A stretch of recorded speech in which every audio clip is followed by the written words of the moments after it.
Hi, everyone, and welcome back to the Faster Way podcast. I am so excited to be here today with Allyssa LaScala. Allyssa is an integrative health practitioner, and she happens to also be a personal trainer. Allyssa, thank you for being with us. Thanks so much for having me on.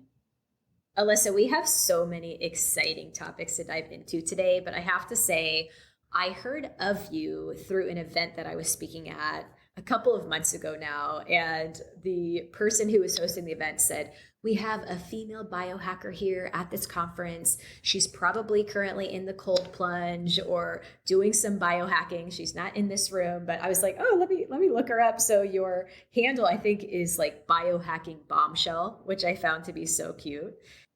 But take me all the way back. What prompted you to enter into the wellness space, and how did you become the biohacking bombshell that you are today?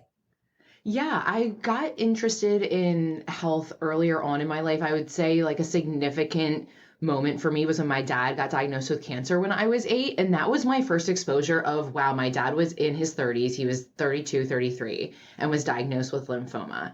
And so he's still with us. He's had it for, 24 years now. But it was my first exposure to, wow, I thought he was healthy. I thought he ate well. I thought he exercised, did the right things. And it still wasn't quote unquote enough. And so I got very intrigued to learn, okay, what does health actually mean, and how do we make sure that we set ourselves up for success moving forward? Because I was at such a young age. But then when I had my own health experience, I was 20 at that point. So I was in between like my sophomore and my junior year of college. And I started to have incredible chronic fatigue. I was taking at least one, if not two naps a day for 2 to 3 hours at a time. And I just thought, I'm just burning the candle at both ends. I'm working, I'm taking a lot of different classes. I'm trying to have a social life.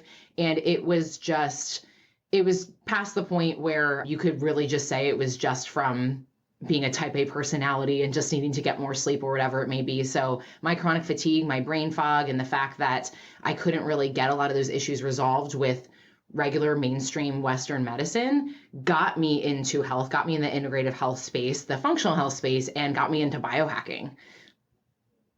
Wow. So, how did you find out that it wasn't just your typical fatigue? Like, what was that journey like? Yeah. So I was really pushing it off, to be totally honest. I was the one that was saying, oh, I'm just studying a lot. I'm just working a lot. And the other 7 ladies that I lived with in college were like, no, on Thanksgiving break, you need to go and you need to go to your doctor, get tested. Like, how much you are sleeping is not normal. So they ran a couple different tests and Lyme disease came back positive. And so that was my first like chronic illness diagnosis, I guess. I mean, I grew up with gut issues, but to me it was normal. Everyone in my family had irritable bowel syndrome. Oh, you just have IBS. You just have lactose intolerance. You just have food sensitivities, leaky gut. And so for me, I again just thought, oh, this is just genetic. The Lyme disease was probably the first diagnosis that was like outside of that gut realm, really. And I went through the typical rounds of doxycycline, going through different antibiotics.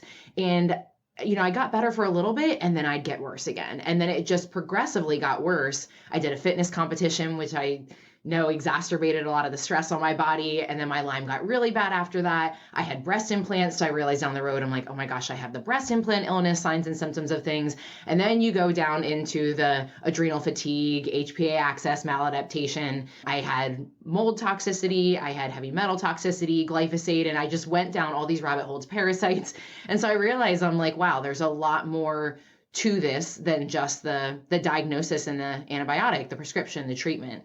So it was a lot of just throwing crap at the wall to see what sticks for years, and then realizing that I was only going to get so far with conventional medicine. So I got into the functional medicine space out of necessity because I wasn't willing to stay where I was, but that was what mainstream medicine essentially told me I had to do. So when you went to a traditional doctor over that Thanksgiving break, they tested you and did discover the Lymes, but then maybe didn't test you for other things more comprehensively. And it's interesting. I've had several podcast interviews recently, and I've heard the, mercury toxicity or mold. I've heard parasites. I've heard so many of the same things you're the first one to mention limes here recently, but man, if you're listening and you don't feel right, like if it seems like something's off, something is probably off. It's not normal for you to feel exhausted. It's not normal to need a 2 or 3 hour nap every single day. It's not normal to have loose stool day in and day out. Like if something seems off, something is probably off. And just because you went to your traditional doctor and they said, no, we ran the test and you're fine, doesn't mean you should stop there. Like sometimes you need to do a deep dive and be an investigative reporter, essentially, when it comes to your own health, like really take matters into your own hands. So how long did it take you from finding out you had Lyme's until you started feeling much, much better? And I hate to say this because I don't want anyone listening to be like, oh my gosh, I have to take that long to feel better. You don't, which is why so many practitioners are so passionate about getting their message out there, because they don't want your timeline to look like theirs. But I was 20, and it wasn't until I was probably closer to 29, 30 that I started to actually feel like a significant difference. I mean, I had 6 different prescription medications that I was trying to titrate off of as well. And so I was doing a lot of the right things, but I was still missing some things. You're doing a lot of the right things, but in the wrong order, or you're addressing Lyme, but you're not addressing mold, which is suppressing both, Th1 and Th2 parts of your immune system. And then Lyme just keeps coming back over and over. And I feel like that's what happens, is that people do this whack-a-mole healthcare, if you will. Oh, it's heavy metals. Oh, we just hit the heavy metals. Oh, you have Lyme. Bam, let's hit it with a bunch of antibiotics, IV, this and that. And if you don't take that holistic approach, you're going to have a lot of recurrent issues. And that's why a lot of people are struggling, because they're addressing these things and they're like, oh, but that didn't work. That protocol didn't work. That nutrition regimen didn't work. No, it's not that it didn't. It's that that's a piece of the puzzle. And mainstream medical doctors, like you were saying, they test for Lyme, but they weren't testing for anything else. They are not going to run a total toxic burden panel looking for mycotoxins and pesticides, herbicides, VOCs. They just don't, they're not taught to look at that stuff, unfortunately. Right. And that's the main thing. They are not taught to look at that stuff. They have a very specific education, a very specific book of things, a very specific toolbox of tools. And some of these other items just are not part of that. And so it's not that they don't want to help you. It's not that they probably entered into medicine in order to be helpful to people. But, many times we do need to go elsewhere. So we have several topics on the agenda for today. I do want to dive into parasites, because we haven't spoken on the podcast, on the Fast Away podcast, at least recently, about parasites. I think maybe a few years ago I had somebody on, but I saw you posting about parasites on your Instagram, and I was just giggling at some of the reels. So like, what are some of the symptoms of parasites? How should we get tested for parasites? Just talk about parasites. Go on a little parasite rant.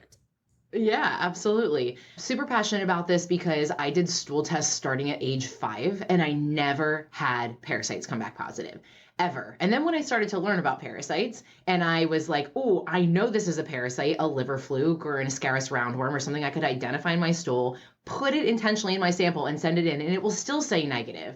And so I'm not a huge fan of testing for parasites. I want to say that first and foremost. You can do it. I've seen them come back, but I would not rely on that as the end all be all. I greatly look at symptomatology and case history. If you have a pulse, you have a parasite. Dr. Todd Watts will say that till the end of time, and I have found that to be true in every single client. I haven't had one person that I didn't see have signs of parasites or past parasites if they were willing to look when they did a cleanse. So if you're thinking about symptoms, I mean, it's kind of like when you're looking at symptoms of mold, heavy metals, a lot of other things, they overlap, right? So I just want to make it super clear to your audience that just because I list off a symptom right now, such as, brain fog or fatigue could be tied to parasites, doesn't mean that just because someone is tired means that there's a parasite infestation, but it is a sign of parasites. A lot of ones that stand out to me more when it comes to telltale signs of parasites, if someone has recurrent infections, like recurrent Lyme disease, recurrent EBV, recurrent candida issues, recurrent any type of like herpes viruses. Parasites can hold on to these things. So anytime you have a recurrent toxicity issue or a recurrent infection, parasites are a Trojan horse. And there are studies that show all the things that they can hold on to. They're kind of like a sponge. Recurrent infections are a big one. If someone's having like anal itching, I know that's a big one, especially for kiddos. That's a really big one. Night terrors, teeth grinding, not being able to sleep. So whether it's insomnia or interrupted sleep, insatiable cravings are huge. So when someone's like, oh my gosh, I feel like I just cannot satiate my desire for XYZ, it doesn't mean that they don't have imbalanced blood sugar or that they're not eating irresponsibly, right? Like we have to take ownership of that. But there definitely are times where I see clients who are really on point with how their nutrition is, how their exercise is, they're paying attention to their sleep, everything that would affect blood sugar balance. And this was me as well. I could just not stop eating. And so a lot of times it can also be a parasite issue. It doesn't have to be a tapeworm that's typically tied into some type of joke that a lot of people say, oh, if you're hungry all the time, maybe you have a tapeworm. There could be a lot of parasites that can contribute there. So those are just a few. And then you have other ones, whether it's like anxiety, depression, those are really big. Any type of mood disorders, bipolar, MS, a lot of these things have been tied. So that list is endless, really, of how it could be tied to parasites. If you have a pulse, you have a parasite. Now, I don't want everyone to freak out because some parasites are not that bad. So, you're probably listening, you probably have a parasite, but some aren't going to totally wreck your body or your system. You mentioned anxiety, brain fog, waking up in the middle of the night. I think parasites are most active around, is it like 2 or 3 a.m.? At least I've heard that. So what should we do if we are listening and we think that a parasite is causing negative symptoms? What is the first step? Yeah. So I think that, and this could be a whole other conversation for another time too. I think that it's a fine line when we say that not all parasites are bad. So I agree with that, but at the same time, there's a lot of people that have started to extract that type of, they almost cherry pick certain studies or content out there and will say, actually, they're completely beneficial and you shouldn't address them because they're there for a reason. Well, there can be mold in an area for a reason. It doesn't mean that it's good for you. There can be bacteria in a reason. It doesn't mean that it's good for you. So you still want to address it. So, but it's the parasitic load that we need to address, right? So when it comes to parasites, there's a lot of cultures that will address them routinely. And I really think that we should be doing that as well. I think it's very smart, at least once a year. If not for me, I would say quarterly. I think it's like seasonally, it's good to go ahead and do a parasite cleanse. 7 days if you want to do something super short to start, maybe around the full moon. That's a really optimal time. That's what we're doing for our next one this month. But when it comes to parasites in general, I think that no matter what, you should just take the steps to be able to address them. And if you're anything like myself or a lot of my clients, just try to not think about it. Just take the products, follow the steps. You don't have to look in your stool for parasites. You don't have to go fishing. If you want to, you can. But I will tell you, for me, I was just like, I'm taking it. I'm not looking. And then eventually I got a little bit more curious and I wanted to see the fruits of my labor. But just follow a protocol, execute it, and try not to let the fear of that stop you from doing what is a really, really healthy practice. Oh my gosh. So is it supplements? It's supplements, it's like prescription medication, or what does your protocol look like?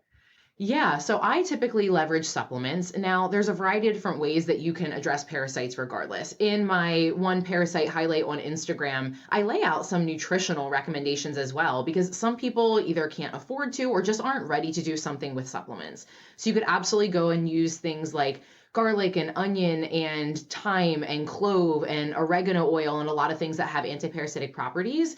I really love using particular products that I know are able to travel systemically throughout the body, because parasites can go systemic. They can be within the brain. They can be within the heart. They can be within the muscle bellies. So if you only have things that are designed to go into the gut, you're really missing clearly the rest of the surface area of where these suckers could reside. And then again, you have recurrent infection. So you could go ahead and use any of those types of herbs like that. Some people have just done fasts. I know people that have done 24-hour fast, 48-hour fast, whether they be water fasting or bone broth fasting, and they just pass parasites because your body's not focusing on digestion. It's not really having to put energy towards all those other processes of the body. Autophagy upregulates, and bam, you go and pass a bunch of parasites. So that happens too. If you want to go the cheap way, maybe just drink water for a couple of days, don't eat, try and stay calm, and pass some critters. Okay, all my fast away clients are literally rejoicing right now because we do 24-hour fast once a month. So We literally were building a parasite cleanse into our VIP programming. We didn't even know. Here Yeah, we are. there I you did go. a parasite protocol several months ago, but it was some prescription medication and a different protocol after that. I think it was like Paragard. I'm almost positive. I was Okay, like, yeah. don't dogs take this? I was like, I have a bunch of it at my house, like 4 months worth of Paragard. But I did have testing done. I did pop positive for a particular parasite, Okay. even though a lot of them don't show up on tests. I just retested recently with a different doctor. And so I think I'm waiting to hear the results of that too. But fasting, that's great. So that's good to know. We have, every once in a while we do like a little worm. This is so gross. This is TMI. We'll do like a little worm detox too, because I have 5 kids and a couple of them are under the age of 5, and it's very common for kids to have worms. So we'll do like, Yes. I'll have everyone in the house, all the kids, the nanny, just take this little stuff. It tastes like banana. Like I always have it on hand. I have like multiple doses in my pantry right now because I I just love always it. want to be prepared. If I see a worm and poop, I want everybody to be prepared. We already have it on hand. So, it's TMI, but this is important stuff that we want everyone to be thinking about and aware of. I love that you are doing a parasite cleanse around the full moon. I would have no idea why that is, but it sounds cool that you're doing it Yeah, with I the full used to moon. think the full moon was so like Woo woo. woo. Yeah. I did. I was like, it's people just use the full moon as an excuse to like just excuse their poor behavior. That's really what I thought. And then I started to learn more about this when I learned more about parasites. It's really like the shift in how like water within your body, within the oceans, etc., everything responds. It's a legit thing. So you have your serotonin increase, which greatly affects the activity of parasites. Melatonin decreases. So this is also another reason why if people aren't sleeping well, it's really nice to know. Like, guys, by the way, if you don't know, every month there is a full moon. I had no idea about that. I had no idea about the moon cycle. Every single month there is a full moon. And so if you or your kiddos start to have a change in behavior or symptoms, that's one of the reasons why. And parasites can exacerbate that.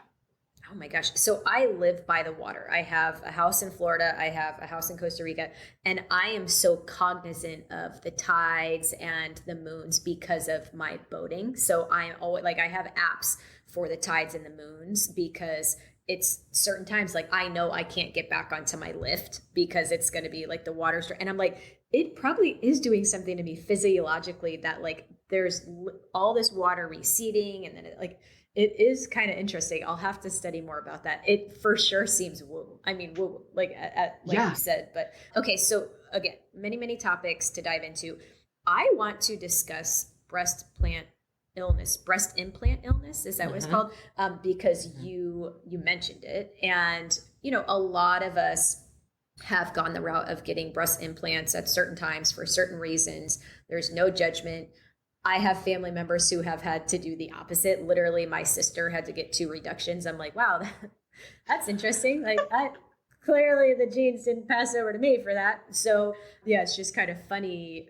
But I kind of feel like this whole breast implant illness is a little trendy right now. Like, there's all this Instagram viral content about having like breast implant extraction parties. And I just kind of feel like, is it getting a little trendy? Like, you know what I mean? I'm like, I did not yeah, know there but were extraction or explantation parties, but that's yes, super interesting. there's literally, yeah, I've seen it. I saw, yeah, someone having like a part, she sent like Facebook event invitations, like about, it was just the weirdest thing. But also, I know a bunch of people that have gone this route of like making it a huge deal that they're getting their breast implants removed. And then they will post it within 24 hours and be like, look at a side by side of my face.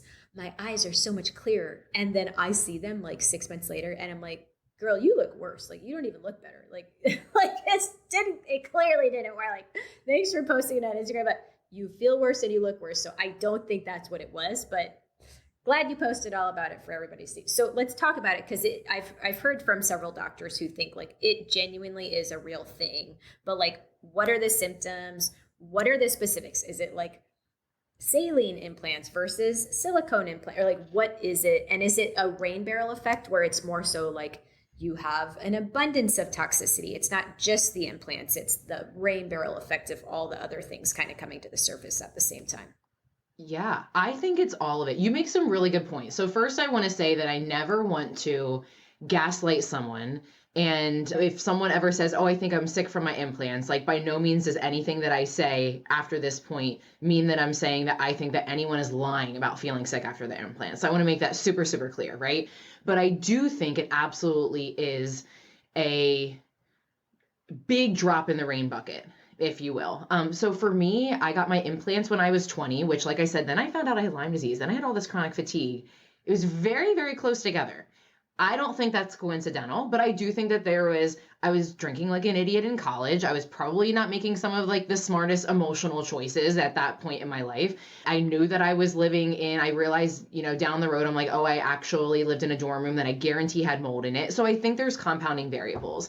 However, I ended up then having them in for 7, 8 years.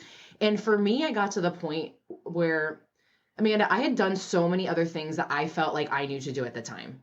And so I was working with a functional MD. I brought up to him that I wanted to explant. And he was like, "Are you sure you want to do that?" Yes, I do believe that they absolutely add to this, but it's a very emotional thing. We all get them for a reason. So to then go and take them out, knowing that that reason is probably still there of why we got them in, it's hard. And so I sat on it for a while. I had several friends that explanted, felt better. I was not one of those people. And I do see this happen in my practice. I absolutely see people get their implants out, and it may not be like a total resolution of all their symptoms, but it is amazing how many symptoms are completely gone once they get them removed. And then I have some people that are like me, where you see maybe a little bit of clarity here or there with something, but that was not the biggest drop in the bucket for you. Like I always tell my clients before they go in, you got to make sure that you have the expectation that you may not see any difference once you get these out. If you're getting them out for toxicity purposes, yes, we know they're toxic. I don't care whether it's saline. I don't care whether it's silicone. I don't care whether it was like the gummy bear, whatever it is. Some of them absolutely have been tied specifically to certain health challenges, breast cancer, et cetera. But either way, they all have heavy metals, they have VOCs, they have different types of microplastics within the shell. So some people's bodies, I just believe, are able to better buffer it. And I think that it's a cascade of things. I think you have nervous system dysregulation. I think you have mold toxicity. I think you have the birth control usage. I think you have the pesticides we're exposed to. I think you have all the stuff.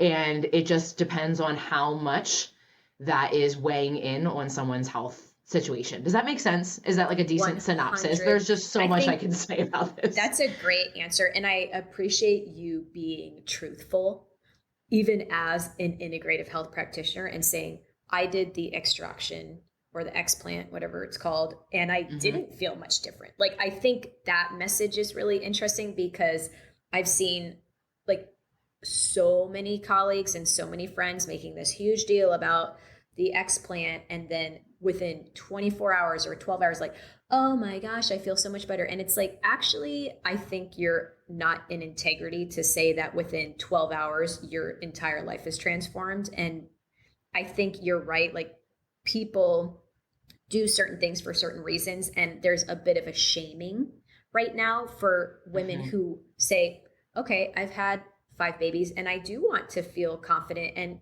get back to where my boobs were 10 years ago. Like, I think there is kind of shaming around it now of like, oh, but did you know that you're going to have all these issues and blah, blah. Like, but like, health and wellness is bio-individual, but also like what we choose to do with our bodies is individual. And there are going to be pros and cons, and there are going to be some people who have negative outcomes, and there's going to be a lot of people who are completely fine. So it's just, I think we have to be careful when we do things and then broadcast it all over social media as if this is like the end all be all. And just anytime I see someone within 12 hours, like, my whole life is better, like, I'm like, you're still literally recovering from surgery. How do you know that your entire life is transformed? You know what I mean? So I think there's they need to give it time for sure. For sure. Some people are still on pain medications. And I'm like, why don't you wait until stuff wears off? And then, so I do let clients know that. I'm like, you may feel decent. You may have this euphoria for a couple of days because you're on, oxycodone or whatever. So, but I do think it's like there are some people that will. I've seen the stories. I've heard the stories. I had clients where it is a night and day difference, and that is lasting for them. And it has changed their life. I think it's informed consent. I think that's the most important thing, is that people realize that they may not realize down the road, 10 years, 12 years, and you're not realizing why you have autoimmune issues or why you can't clear infections. You have two foreign devices in your body, and we got to call a spade a spade. You have, toxins that are within your system, and it may not be something that is immediately apparent for someone as soon as they get them. It may be like me, where I realized down the road, I want to take them out because I wanted to cross that off my list. I knew that I wanted to make sure that I didn't have something in me because I was feeling so much like crap. It was not worth it to leave them in there to just every day be guessing if that was contributing. So I'm still grateful 100%. I did it, but to each their own, for sure. Yeah, I mean, that's a perfect transition. And first of all, I just want to say, I know I'm going to get some criticism on this part of the conversation because I'm going to have people in the Faster Way community first talking about how, women shouldn't need to do implants to feel confident. We should be happy with the body that God has given us and this and that. That's fine and well. And there's a whole other side of that conversation, and we don't have to dive into that. I am no judgment for people who choose to get implants. I am no judgment for people who choose to explant. What I am saying is that I feel that it can be out of integrity when you're posting all over social media to say the end all be all is that you need to not have implants, and within 12 hours, you're going to feel like a whole new person. Does it happen for some people?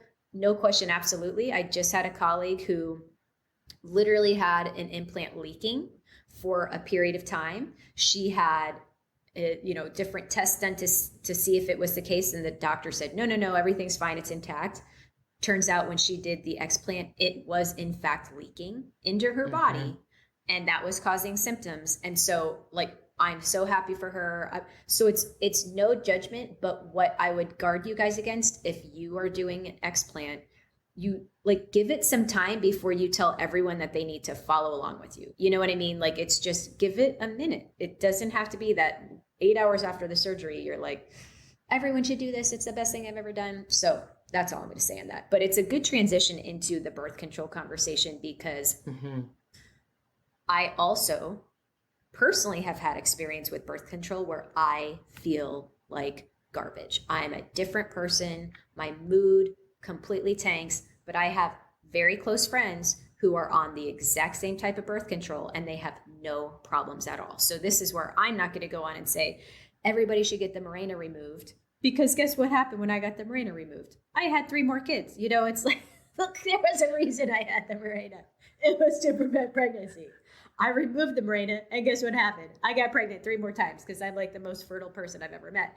So literally my husband was like 100 feet away from me and sneezed, and I got pregnant without the Mirena. So, I mean, there's pros and cons. My mood was terrible when I had it. I had all kinds of other symptoms, heart palpitation, like anxiety, got it removed within 3 days. This is 3 days, got the Mirena, felt like a new person, felt like the fog had lifted, and I got pregnant. So let's talk about birth control, because I know you're passionate about this subject as well. Yeah, absolutely. So I would say, I think that was such a perfect transition, because your birth control story is kind of like some other people's breast implant, explant 100%. Story, right? So it can happen. Everyone has different experiences, but I think for both of those, this is just like such a great combo when it comes to the topics that we're talking about. Both of those can have immediate effects for some people. I had a friend where literally she went through 9 birth controls in a year and felt crazy on every single one of them. She just could not do that. You're shutting off the brain ovarian connection. And so, yeah, then you have this device or whatnot taking over. And I mean, if you have specific things that you want me to touch on here, absolutely, like chime in, let me know. I will just say that I think that, again, informed consent is the most important thing. I just ended up doing a whole series on this on my stories over like the last 2 weeks, because I went into my gynecologist's office and I saw their quote unquote consent form for an IUD. And I'm like, this is not showing someone the product insert. You're saying, oh, this could be a potential side. You had 2 bullet points. This is not the insert. This is not what someone needs to consent to. And if they're not verbalizing that or making them read the insert, that is not informed consent. And so for me, I was put on birth control at 15 and a half, 16. I couldn't get my period on my own. I had gone through eating disorders. I knew my hormones were definitely messed up from that, but that was supposed to quote unquote jumpstart my period. And I thought I was getting a period. I'm like, no, you're getting a withdrawal bleed. And I know that now, but I had no idea it wasn't a real period. So I don't find it coincidental that 6 months later, then I was put on Zoloft. And you know how many women are then put on anxieties, antidepressants after they're on birth control because they don't know because they didn't give informed consent. So for me, that's what it's about. And if I can have somebody try and use condoms or, fertility awareness method, for me, that is my preference. But I also know that you have to be aware of what someone is and isn't going to do. And if someone's like, I am not going to wear a condom and I'm fertile myrtle, well, then we need to talk about some options and what that looks like. But women aren't able to give informed consent anymore. And then on top of that, you're already made to seem like you're too emotional and you're too crazy as a woman and you have trouble losing weight and whatnot. And it literally will say you are prone to weight gain or you have increased risk for weight gain in a lot of these birth controls. And then women are sitting there struggling or doing your program and they're like, they want greater result or whatever it may be. And they just don't know it's a compounding variable. So it's super frustrating because mainstream medicine doesn't talk about it like that. They just glorify no period, no babies. And that's kind of the end of the conversation. Oh my gosh. Yeah. And we could have like a whole podcast discussion on each of these topics, but I think you hit the nail on the head when you said there's no informed consent. Yeah. So I remember going into my gynecologist at the time and asking about the IUD, and she was committed to this narrative that there were 0 side effects. No, there's 0 side effects. I dragged my feet for months. I think I had the appointment scheduled 3 separate times to get the IUD. I finally got it, and very quickly thereafter just felt awful. Like I remember being depressed, like not maybe clinically depressed, but definitely blue. And even the final straw for me was like 9 months in to being on the Marina. I was on vacation. I was on a cruise, and I would wake up with like chest pains and heart palpitations, like feeling a lot of anxiety on vacation. And I was just very blue, like very not myself. I was, with my kids doing all of these excursions and just sad, and I'm like, there's got to be something else going on. So very quickly after that, I got the Mirena removed, and within 3 days, I felt so much of it. So yeah, you're right. Like my birth control experience is similar to what some people have with the explant experience. And so I just want to draw attention to both. Like, let's draw attention to both. Let's converse about both. So many times us women are just, not given enough information. And so again, if you feel like something's wrong or you feel like something's off, something's probably off. It could be the birth control. I mean, how many research studies now are there about how birth control can contribute to breast cancer as well? Like that's a thing. That's absolutely, like, there's so many insane lawsuits with these birth controls, but no one is going to ever see that unless you really do your research and due diligence. So yeah, I mean, I've been on the mini pill, which is a progesterone only mini pill. I've been on the Mirena. I've been on an estrogen. I've been on so many different things, and we ended up having to do just the natural family planning method, I guess. Again, did that work great? No. Actually, since we're doing so much girl talk right now, and I know probably all the guys have already signed off, I do want to just mention, so, I've had 5 kids. Ty was the 5th and final. My periods have always been insane, which is one of the reasons that I was pursuing birth controls for so many years. Kept trying to find the right birth control for me, never could find it. I have a history of PCOS, so that kind of contributes to some of the intensity of my periods. But it was literally like my body just like wanted to kill myself. It was like my body wanted to kill me when I was on. It's like day 1 and 2, I couldn't go anywhere. There was many things I couldn't do. And so I ended up, after having Ty getting an ablation, And I don't know if you have opinions about that, but oh my gosh, best thing I've ever done. I'm like, holy cow. Because I still cycle my hormones. I know when I'm ovulating, I know when I'm having my period, but when my period comes around, I have the teeny tiny bit of spotting, and that is it. It is like life changing, because every time I'm like going to do some sort of like athletic competition or speaking at an event, I swear it's like every single time I'm doing anything important or like traveling for like an anniversary trip, my period hits. And I'm like, this is life changing that I can still like live my life. It's just nuts. And for me, that also helps with the birth control side of things, because now the uterus is not able to, anyway, it's just, we could probably have a whole separate podcast about that. But if anyone's listening and you haven't heard of an ablation, Google it, a uterine ablation. It, for me, was absolutely life-changing. Have you heard of that, Allyssa? Have you ever done research on that? Yeah, I haven't. I mean, there's so many different methods that you can do anymore, right? And I think there definitely are pros and cons to all of them. Because I get so many questions about the different types of birth control approaches, or like a tubule or whatever. People want to know the coil. Like, there's so many different things that are out there that people ask about. And so I have a contraceptive birth control, review that's on my Instagram. It's on my YouTube as well, where I kind of go through all of these and the pros and the cons. I will say that I still have had people come back and say, I just haven't been the same since I got X procedure, whatever it is. So it really does depend on the person. I would love to, I'm careful to speak without having like extensively studied on something to say, okay, here's like my current strong opinion about that. But I would say that I think I've heard the least so far. I don't know a lot of clients that have actually gotten it, to be totally honest. It's not the route that a lot of people go. So I've probably had the least amount of feedback about that so far, but you've made me now want to add that to my list to go deeper into a lot of studies to see what else I can find. You have to.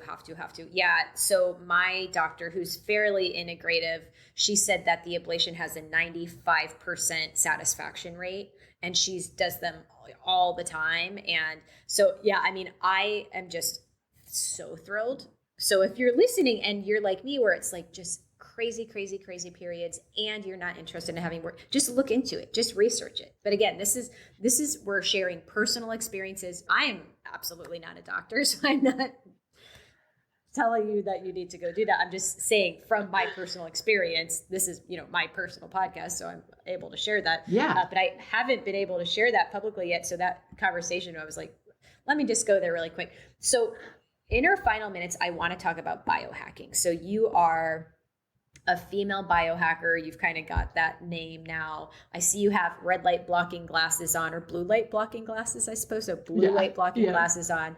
And I just want to hear, like, what are the 3 or 4 top things that you do on a regular basis from a biohacking perspective that you think we all should consider integrating into our lives? Man, that's so hard. I know you and I like lightly touched on before we were talking, hey, we're going to talk about biohacking, but like to pick 4, I'm like, I wish I would have had time to kind of sit here and rank my list, because it's a really hard thing to do. We've said this before as well, that how you could classify a lot of different things as biohacking anymore, depending on who you talk to and how you go down that rabbit hole. I really do like to also talk about things that don't necessarily cost money as well. So, because some people will sit there and be like, oh my gosh, I have to go buy more things to go and do this. And so I think that if we can cover the foundations of what's free, that's super important as well. And one of the biggest things that I think would help a lot of people's moods, their sleep cycle, et cetera, is to control your light environment. So even if you can't get blue light blocking glasses or whatnot, to be going outside first thing in the morning, and as much as possible, guys. I know this isn't possible for everybody. I understand. Just take this into consideration and do what you can. But to go outside and literally, as the sun's coming up, look right below the horizon. Don't stare at the sun, but look right below the horizon. Allow the sun to get on your eyes. There are so many receptors in your eyes that then activate all different types of, hormone synthesis and biochemical reactions, and it's free. Don't put your glasses on, don't put your contacts in, try and let it be your bare eyeballs. So that's one thing that I would do. And if you can watch the sunset, that would be super helpful as well. So that's number 1. Number 2, when it comes to blue light blocking glasses, get a good quality pair and regulate your circadian rhythms that way as well.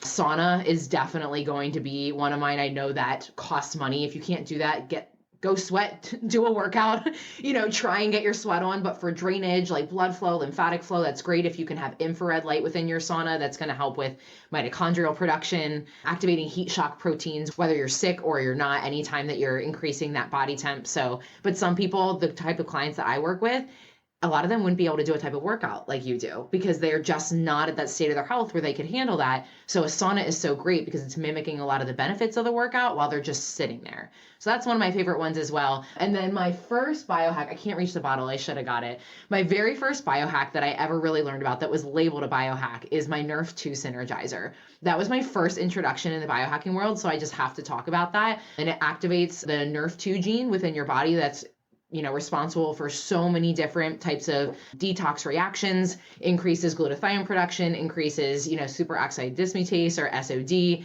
It's one of the greatest therapeutic breakthroughs that they've had countless studies. There's over 30 PubMed peer-reviewed studies on the Nerf 2 Synergizer alone, but there's, thousands of ones on just Nerf 2 activation in general. And I think it's very underutilized, especially in the detox space. So those would probably be my 4. Interesting. I've never even heard of that. So Nerf 2, you'll have to send me a link to that because I'm definitely I'm kind of dipping my toes into the biohacking world. So I have a sauna. It is an infrared sauna. I sort of am cold plunging here and there. I did it yesterday. I'll probably do it again today, but I don't have blue light blocking glasses. I will tell you. So I am in Costa Rica right now. I wake up when the sun rises. And it's so funny because one of my team members is here with me. And last night we were at dinner late. And so I told her, I was like, okay, I'm going to sleep in tomorrow and then we can head to the gym and start working. And literally 5:19 a.m. rolls around, which is the exact second the sun starts coming up. I have a sleep mask on, my blackout shades are down. And what do? I wake up at 5:19. So I'm like, I wake up, look at it's 5:19. I screenshot it because it was so funny. I open my blinds, the sun's coming out. So I'm looking at it.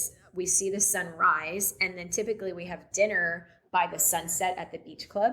So I sleep better than ever in Costa Rica. I need less sleep overall. I literally go to bed around the same time that I would typically in Florida. So 9 o'clock. So it's still early, but 9 o'clock.